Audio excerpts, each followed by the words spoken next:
This message comes from Capella University. That spark you feel, that's your drive for more. Capella University's FlexPath learning format lets you earn your degree at your pace without putting life on pause. Learn more at capella.edu.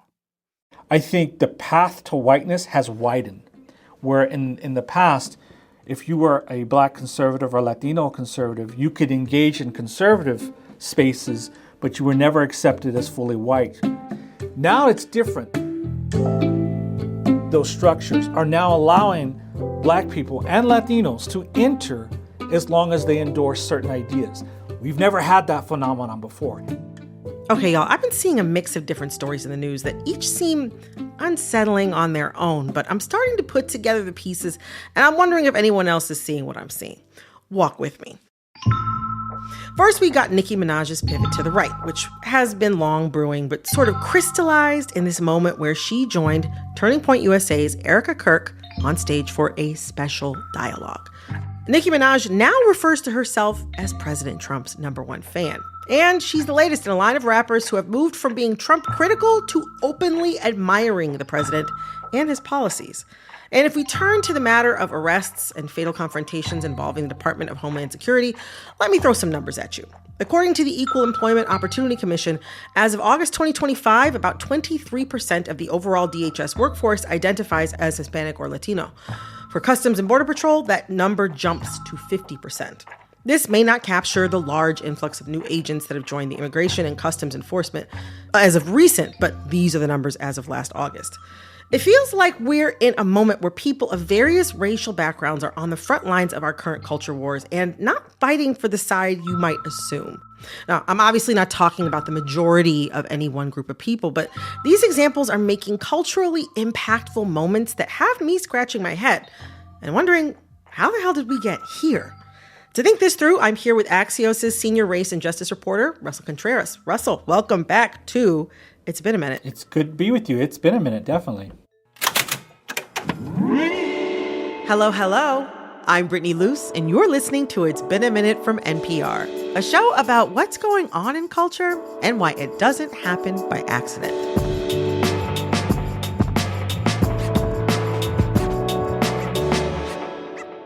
There's something that feels very unique to me about this moment as far as like this multicultural far right that we're seeing kind of fomenting. Like I said, not the majority of people of color, but there are some very prominent, loud voices that are creating these really culturally impactful moments.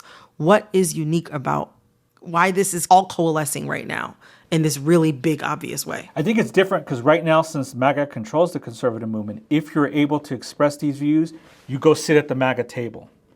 So if you are embracing things like white replacement theory, so you can go straight to the top. Straight to the you're right there at the seat. So you're shared on social media, your views go up on YouTube, you're now part of the crew, right? And theoretically, if you embrace these ideas, it gives you access to other things, power, money, a business model. That, let's be honest, if you're on the other side, civil rights, they struggle to raise money for a lawsuit challenge. Well, it also sounds like you don't need credentials either. That's the other thing. Like perhaps in the past, when I think about the conservative, like Black conservatives, like Michael Steele or Tim Scott or Condoleezza Rice or Colin Powell, these are all highly credentialed, very connected people who held real positions of power. Like it's almost like they had to get to the top of the halls of power in order to be very visible as Black conservatives or very visible like within conservative politics. Whereas to your point now, it's not just like that if you profess these views, you can get a seat at the table. You also don't have to be anybody in particular. You just maybe have to be loud or popular or what have you. But you don't necessarily have to be Nicki Minaj, let's say. It's a path right now. And we're seeing the multicultural right, the very conservative right, because there's always been a multicultural right, but the very conservative right, embrace it because it's offering some pathway to something. It's offering a new pathway to upward mobility that is that offers immediate rewards. It offers immediate satisfaction. It offers immediate gratification. And we've never had that so fast, so quickly. You can start up your social media account and pop off, and there you go. You got the views. You know, Another thing that I think about is the expanding definition of whiteness. Like in some ways, whiteness, it's like a construction meant to keep power and privilege for some while rejecting it for others. I don't know. How do you think changing notions of whiteness factor into all of this? Well, this is like critical race theory 101, right? Definitions of race are constantly changing and structuring and revolving to keep various systems in play. I think the path to whiteness has widened, where in the past, if you were a Black conservative or Latino conservative, you could engage in conservative spaces, but you were never accepted as fully white because of barriers that were in place. Now some of those barriers have been lifted, and in spaces that path is opened up. For example, if you are a Black conservative, and we have a rich Black conservative tradition in the United States with a lot of diversity all over the place. True. Well, I think the difference here is that you've had a lot of fringe ideas based on white supremacy, like, say, great replacement theory. One idea that if you said people of color are coming here to replace white people in positions of power in politics and education, you would have been considered a Nazi, and rightfully so for many years. I mean, like, and not just considered a Nazi, as I also think we need to kind of clarify, you would be perhaps socially ostracized for saying something like that. It would be, if people didn't think it was racist, they would at least think it was a very poor taste. Exactly. You would not be invited to the cookout, basically, if you would espouse. You wouldn't be invited over for the dinner party. No, exactly. I don't think you'd be invited for the kid's baptism or the wedding. And if you espouse these ideas, even in a public space online, people would say, this is outrageous, and you'd be attacked. But now these ideas have become mainstream and have allowed people of color to say, you know what, I agree with this. And before, that wasn't the case. And that's allowed you to engage in these spaces and to be accepted, even as ludicrous as it seemed. In the past, we didn't have this pathway where you could embrace it. Like before, I suppose, let's say, as a thought exercise, if you were a person of color, if you were, say, a Black person, right?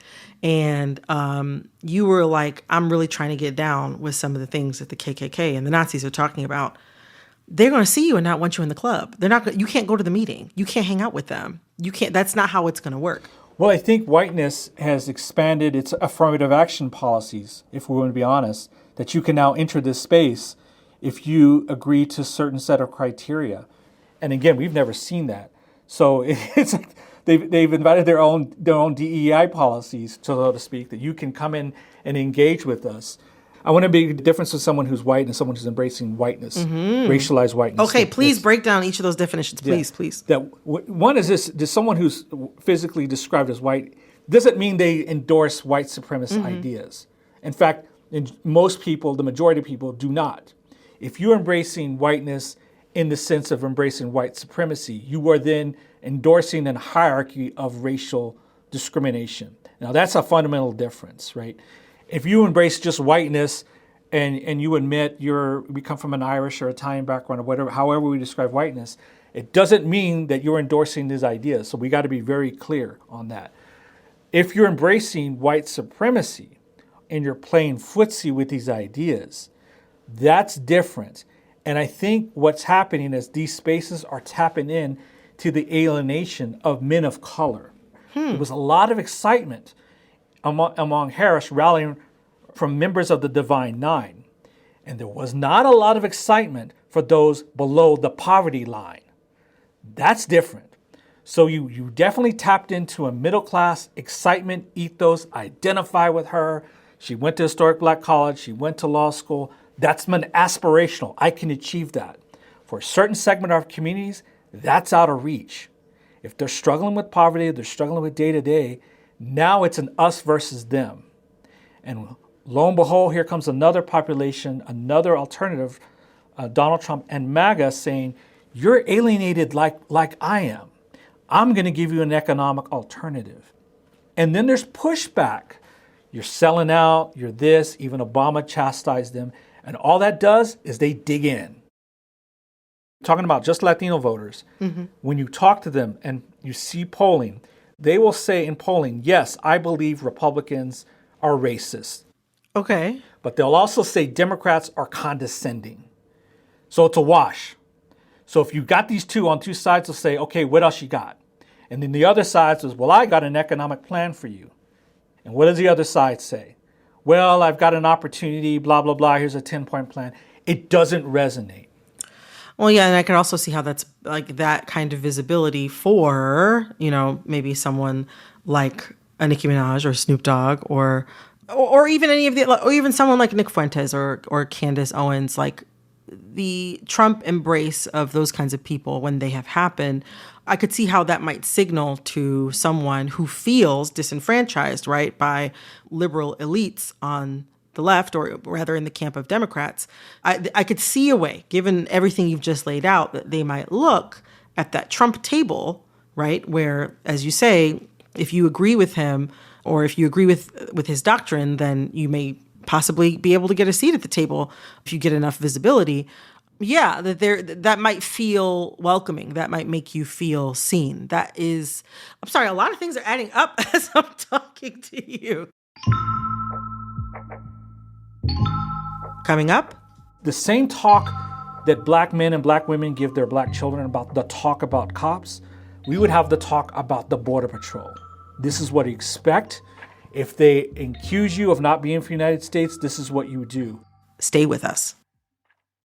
This message comes from Cook Unity. Unlike other meal services, Cook Unity is a chef collective bringing exciting culinary talent straight to your table. Your meals arrive fresh, never frozen, in packaging that keeps meals fresh in the fridge for up to 7 days. Hundreds of dishes to choose from. Experience chef-quality meals every week delivered right to your door. Go to cookunity.com/50minute or enter code 50minute before checkout for 50% off your first week. This message comes from NPR sponsor, LinkedIn Sales Navigator. Finding the right leads can feel like an endless search for sellers. What if you could get to the right conversations faster? From finding new leads to strengthening existing relationships, LinkedIn Sales Navigator is your strategic AI-powered partner. It cuts through the noise with real-time data and insights, backed by LinkedIn's network of over 1 billion professionals. Try it free for 60 days at linkedin.com/benaminute. That's linkedin.com/benaminute. Terms and conditions apply.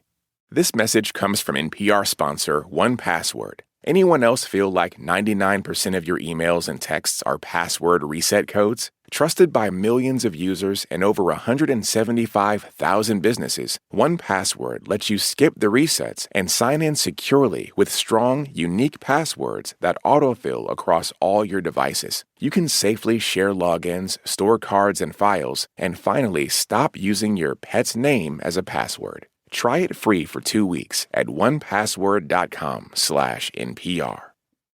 This message comes from Instacart. Everyone prefers things a certain way, like groceries. If you want groceries just how you like them, you gotta try Instacart. They have a new preference picker that lets you pick how ripe or unripe you want your bananas. Shoppers can see your preferences up front, helping guide their choices. Because when it comes to groceries, the details matter. Instacart. Get groceries just how you like.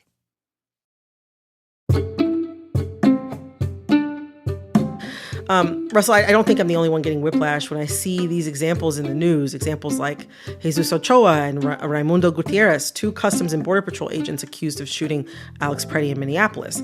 They seem to have Spanish names, which feels ironic given how there are so many examples of CBP agents targeting Latino communities. How do you process these moments when they come across your feeds? Well, there are 2 things. We've always had people of color and on conservative movements throughout the United States. So that's not unusual. If you think back to the Civil Rights Movement, you had Zora Neale Hurston was opposed to desegregation, for example, and drawing the ear of a lot of folks as being a contrarian. The other issue is with Border Patrol agents. That's not as unusual for those living in the southwest border region, where you have a lot of border towns and border cities that struggle economically, and the Border Patrol offers those communities high-paying jobs. So for many years, you've had a lot of Mexican Americans join the Border Patrol because it was a safe jale. It was a safe job. It gave you federal benefits. And for a long time, a lot of these border communities, the Border Patrol is one of the largest employers in this region. The recruiting of Latino agents has been an effort that goes all the way back to Democratic administrations from Bill Clinton and Barack Obama. And in that phenomenon, there have been cases along the border where you had relations between Border Patrol agents and community members that could be adversarial. Think about how the city of Memphis, where you have a black community interacting with black officers, and yet there's still allegations of excessive force.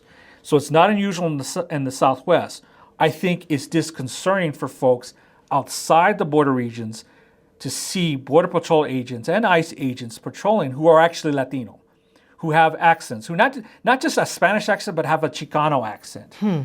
That's very, very important context that, I mean, I'm sure a lot of our listeners who do live in that part of the country are already aware of, and other folks like me who are, in my specific case, from the North and now live in New York City. That's not something that I interact with on a regular basis. Do you think that this is what many people had in mind when they hoped for more diverse DHS? Is this what people maybe had in mind? It is no surprise that this is happening with the Border Patrol that are facing accusations when, say, Philadelphia police or Baltimore police or Detroit police could be facing the same thing. Mm-hmm. When you have consent decrees about excessive force in those departments, often discrimination is cited, police behavior is cited, and race is a factor, even if you have a diverse police force. So that's not a magic wand that we're going to get more Latinos into Border Patrol. Therefore, we're going to solve this history of Border Patrol's perception, who, by the way, was created in the 1920s with some former Klansmen joining the Border Patrol. And some were members of the Texas Rangers who were involved in the lynching of black people at the turn of the century. That's how the Border Patrol was created.